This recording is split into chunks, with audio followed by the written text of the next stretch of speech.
యేసు రక్తమే జయం పరిచర్య ప్రియ రక్షకుడైన యేసుక్రీస్తు నామమున ఈ ఉదయకాలమున మీ అందరికీ శుభములు కలుగునుగాక.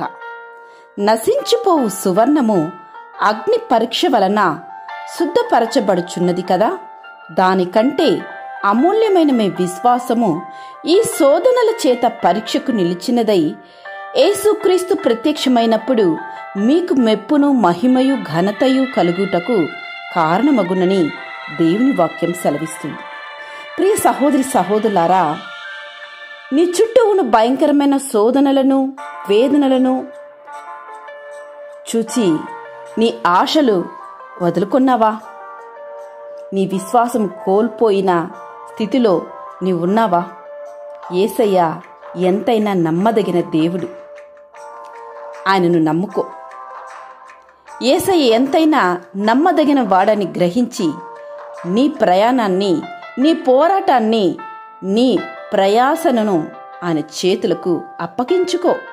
ఆయన నీ నావలో అడుగు పెడితే చాలు, నీ చుట్టూ ఉన్న భీకరమైన వాతావరణ ఒక్కసారిగా ప్రశాంతముగా మారిపోతుంది.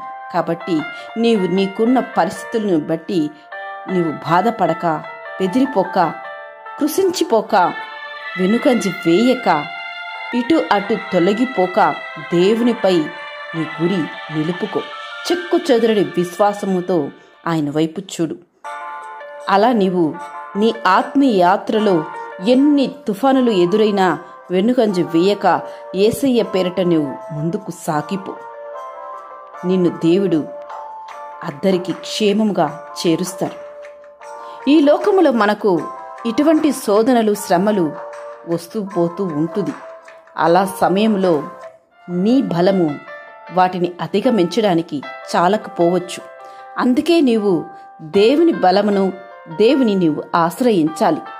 ఆయనపై నీవు విశ్వసించినప్పుడు దేవుడు నీకు పూర్ణ శాంతిని, సమాధానాన్ని, ఆలోచనను తక్కువ సమయంలో నీకు దయచేస్తారు. అప్పుడు ఇటువంటి స్థితిని అధిగమించడానికైనా ఆలోచన శక్తిని దేవుడు ఇచ్చినప్పుడు వీటిపైన నీవు జయం పొందుదు. ఆమేన్. యేసు రక్తమే జయం పరిచర్యలో మీ సహోదరి. God bless you.